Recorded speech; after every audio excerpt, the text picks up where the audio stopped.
안녕하십니까. 혼란한 정치 시사에서를 술술 풀어보는 선거권의 혼술 2월 27일 목요일에 인사드립니다. 윤석열 대통령에 대한 헌법재판소의 탄핵 심리 선고가 아마 3월 중으로 나올 가능성이 지금 높아지고 있습니다. 일단 어떻게 될 것인가. 6명이 그 탄핵에 찬성을 하면 전체 지금 현재 8명입니다. 8명 중에서 6명이 찬성을 하면은 인용이 되는 것이죠. 그리고 6명이 안 되면은, 찬성이 6명이 안 되면은 기각이 돼서 직무에 복귀를 하는데, 자, 지금 현재 8명, 원래는 정원이 9명인데 지금 8명입니다. 40여 개 대해서는 잠시 후에 말씀을 드릴 테고, 이 8명의 성향을 지금까지 보면은, 완전히 좌파 성향이 4명입니다.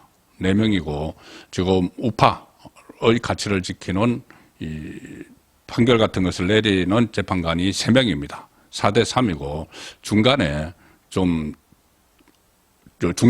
중도로 분류할 수 있는 사람이 한 사람이 있습니다. 완전 좌파 성향은 문형배, 지금 현재 소장 권한대행이죠. 그리고 이미선 재판관, 정계선 재판관, 정정미 재판관 이렇게 4명이고 지금 우파 성향을 보이는 재판관은 정형식 재판관, 김복형 재판관, 조한창 재판관 이렇게 됩니다. 그리고 양쪽에서 좀 왔다 갔다 하는 재판관이 김형두 재판관 이렇게 되는데, 자, 4대 4가 지금 계속되고 있다는 말씀을 몇 차례 드렸죠. 이진숙 방통위원장의 탄핵안을 기각할 때 그때 4대 4 나왔습니다. 딱 제가 지금 말씀드린 좌파 성향 4명은 단 하루 일을 한 그 방통위원장을 파면을 시켜야 된다고 인용 의견을 냈던 사람이 바로 지금 말씀드린 4사람입니다. 그대로 문영배, 이미선, 정계선, 정정미. 그리고 기각 의견을 냈던 사람이 4사람. 제가 우파 성향의 판결을 보여주고 있다고 말씀드린 정형식, 김복형, 조한창. 그리고 이진숙 그 탄핵 선고 때는 김형두, 중도로 분류되는 김형두가 우파 쪽에 있었습니다. 그래서 4대 4고 그 이후에 계속 여러 가지 헌재 평의를 하면서 가령 윤석열 대통령 쪽에서 요구를 한 3명의 정인들을 추가로 해서 변론을 한 차례 더 열었었죠. 그때 한독수 총리를 비롯해서 3명이 나왔었습니다. 홍장원 전 국정원 1차장, 조지호 경찰청장 이렇게 나와서 한 차례 더 변론을 열게 했을 때도 이 4대 4의 의견이 돼서 결국은 그 헌재 결정이 지금 어느 순간부터 워낙 이 민심이 이 윤석열 대통령의 기각 쪽으로도 많이 옮겨가고 있기 때문에 그 순간부터 이 문형배의 뜻대로 잘 진행이 되지 않는다. 그래서 4대 4가 계속되고 있다. 여러 가지 평의에서 결론을 내릴 때 그런 말씀을 드렸는데 오늘 그것이 또 하나 확인이 됐습니다. 4대 4든 5대 3이든 그러니까 중도적 입장을 보이는 김형두 재판관이 좌파 쪽으로 가면은 5대 3이 되는 것이고 우파 쪽으로 가면은 4대 4가 되죠. 그 어느 경우든지 윤석열 대통령의 선고까지 그대로 적용이 되면은 윤석열 대통령은 기각이 되죠. 6명이 안 되기 때문에. 자, 그런데 오늘 그런 헌법재판소 안에 진영끼리 대치한다. 이 팩트가 또다시 확인이 됐습니다. 여기에서 상당히 중요한 의미를 찾아볼 수 있는 것이 그렇게 되면은 이대로 4대 4든 5대 3이든 가면은 윤석열 대통령 탄핵 선고에도 그대로 그것이 작용을 하면은 기각이 될 가능성이 상당히 높아지는 것이죠. 자, 오늘 헌법재판소가 선고를 하나 내렸죠. 판결을 하나 내렸습니다.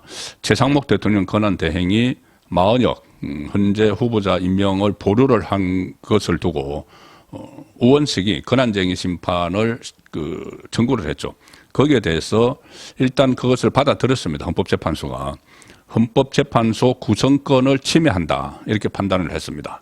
9명의 헌법재판관들은 대통령 추천목 3명, 대법원장 추천목 3명, 그리고 국회 추천목 3명 이렇게 돼 있죠. 그런데 국회 추천목 3명이 다 임명이 되지 않고 그때 최상목 권한대행이 2사람만 임명하고 마은혁은 합의가 안 됐다고 여야 합의가 안 됐으니 보류를 했죠. 그것을 가지고 마은혁은 극좌파니까 어쨌든 집어넣어서 6명을 채우는데 유리해져야 되니까 우원식이 권한쟁의 심판 청구를 했습니다. 이것은 국회의 입법권을 침해하는 것이다. 국회 3명 중에서 1명을 안 했기 때문에. 자, 그것을 청구를 했는데 절차상의 하자가 있다고 최상목 대행이 문제를 제기를 했었죠.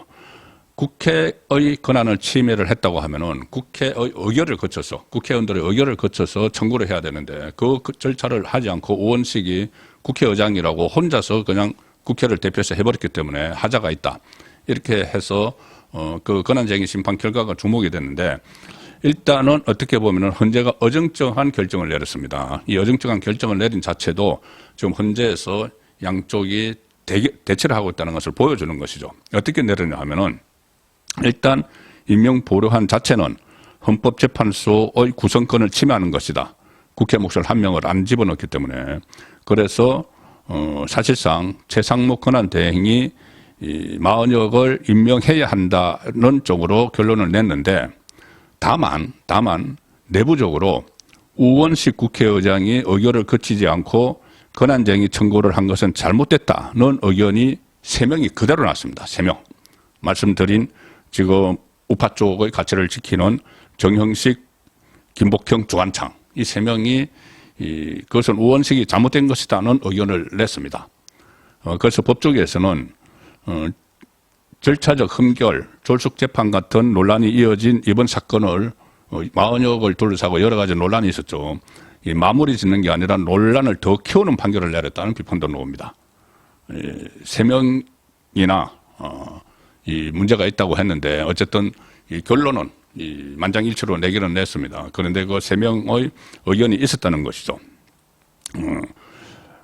정청래 쪽은 이 최상목 권한대행의 권한 침해, 그리고 40억을 그 즉시 재판관으로 임명해야 한다는 지위 확인 여부도 헌재에 물었었습니다. 그러니까 권한을 침해했다는 것은 이제 인정을 했죠. 그런데 그 민주당 쪽에서는 40억을 즉시 재판관으로 임명해야 한다. 이렇게 이것도 같이 판단을 해달라고 했는데 헌재는 각하를 해버렸습니다. 그 부분에 대해서는 당장 임명을 해야 되는 것은 아니라는 그 의미가 되는 것이죠. 아예 그 청구 자체가 그 말이 되지 않는다, 성립이 되지 않는다 그래서 각하를 했는데, 헌재는 국가기관 간의 권한 침해 여부를 확인하고 판단할 뿐이다. 조금 전에 국회의장과 대통령 권한 대행 사이의 그것만 판단을 할 뿐이지 특정 개인에 대해서, 그러니까 40억에 대해서 법적 지위와 행위를 결정할 수는 없다. 그러니까 40억을 최상목 대행이 꼭 임명을 해야 된다. 이것까지는 할 수 없다는 것입니다. 헌재에 그런 법적 지위가 없다는 것이죠. 그러니까 결론적으로 말씀드리면은 최상목 대행이 임명하지 않으면은 그만이라는 이야기입니다. 최상목 그 대행이 임명하지 않아도 강제할 수 있는 방법이 없다는 것이죠. 그러니까 이 국회의 권한을 침해한 것은 맞는데, 그렇다고 국회의 권한을 침해를 했지만 그 침해를 한 이유가 40억을 임명하지 않은 건데, 그 40억을 반드시 임명하라고 헌재가 어떤 결정을 내릴 권한은 없다는 이야기입니다. 어정쩡하죠. 그래서 제가 말씀드리는 것이, 이것이 헌재가 지금 양쪽에 대치를 하고 있기 때문에, 진영 대치를 하고 있기 때문에 이런 결과가 나온 것이다. 그리고 또 3명이 이 우원식의 절차적 흠결을 지적을 했죠. 일단 문영배를 비롯해서 오늘은 이미선, 정계선, 정정미, 그리고 김형두도 이쪽에 들어갔습니다. 이 5명은 국회 본회의 의결 없이도 국회의장이 대표로 권한쟁의를 청구할 수 있다, 이렇게 주장을 했습니다. 완전히 지금 갈리죠. 국회를 대표하는 국회의장은 국회의 권한이 침해받고 있는데 대한 방어적 행위로 권한쟁의 심판을 청구할 수 있다. 별도의 본회의 의결은 필요하지 않다. 그거 보는 것이 타당하다. 이렇게 우원식의 손을 들어줬는데, 딱 우파 쪽에 정형식, 김복형, 주한창 재판관은 별개의 의견을 냈습니다. 별개의 의견은 전체 결론에는 동의하지만, 조금 전에 말씀드린 그 어정쩡한 결론입니다. 거긴 동의하지만은 그 근거가 다를 때 기록으로 남겨 놓는 겁니다. 소수 의견, 정면으로 반대 의견을 내는 소수 의견과는 좀 다른데 어쨌든 별개 의견을 내서 이렇게 강조를 합니다. 정형식, 김복형, 주한창 재판관이 국회는 국민 전체의 대표자로서 선출된 국회의원으로 구성이 되고 있다. 국회의원은 그 전체로서 국민의 대의기관인 국회를 구성한다. 그래서 모든 국회의원이 국회의 의사형성 및 결정 과정에 참여하는 것이 요청된다. 그러니까 우원식이 국회의장이라고 해서 혼자 국회를 대표해서 이 청구를 할 수 없다는 그 의견을 이 우파 쪽에 세 사람이 낸 것이죠. 자, 이렇게 본다면은 이 세 사람이 그대로 유지를 하고 있으면은 그 입장을 계속 유지를 하고 있고 또 윤석열 대통령이 어제 최후 진술을 통해서 그제 최후 진술을 통해서 명분을 많이 제공을 했죠. 명분을 탄핵안을 기각시킬 수 있는 비상계엄을 발동하게 된 그 경위 과정을 다 설명을 했고 또 그 이후에 개헌에 주력을 하겠다는 앞으로의 로드맵도 밝혔고 그래서 헌법재판관들에게 기각을 할 수 있는 명분을 제공을 했다는 측면이 있는데 이 또 명분도 있기 때문에 정형식, 김복형, 주한창 재판관이 계속 그 우파의 가치를 지키고 이게 체제를 마치 전복하려는 듯한 그런 시도가 있기 때문에 그 윤석열 대통령에 대한 탄핵 기각의 뜻을 계속 가지고 있으면은 윤 대통령은 기각될 가능성이 상당히 높아졌다. 마흔역이 만약에 들어가면은 조금 전에 말씀드린 중도에 있던 김영도가 다 이거 기각 인용 쪽에 들어가고 문영배, 이미선, 정계선, 정정미, 김영도가 인용 쪽에 들어가고 마흔역이 포함되면은 그러면은 6명이 될 수도 있죠.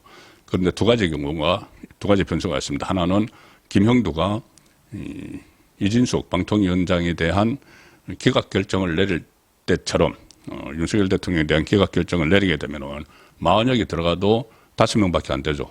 그리고 마흔역이 안 들어가면은 이 김형두가 중도에 있는 김형두가 그 좌파 쪽에 해도 그래도 5명입니다. 그런데 마흔역이 들어가느냐 안 들어가느냐 이 문제는 최상목 권한대행이 조금 전에 말씀드린 대로 헌재에서도 꼭 임명을 강제할 수는 없다. 마흔역에 대해서. 그래서 최상목이 버텨주면은 최상목 대행이 원칙에 따라서 그전에도 여야 합의를 안 해왔기 때문에 마흔역을 임명하지 않았죠. 지금도 그 원칙을 지키면서 임명하지 않으면은 결국은 8명이 선고를 하게 되고 그렇게 되면은 진영으로 쫙 나눠 있기 때문에 5대3 아니면은 4대4로 기각될 가능성이 상당히 높다. 이 점을 오늘 다시 한번 확인을 한 그런 마흔역에 대한 권한쟁의 심판 청구 소송 결과였습니다. 선고권의 혼술이었습니다.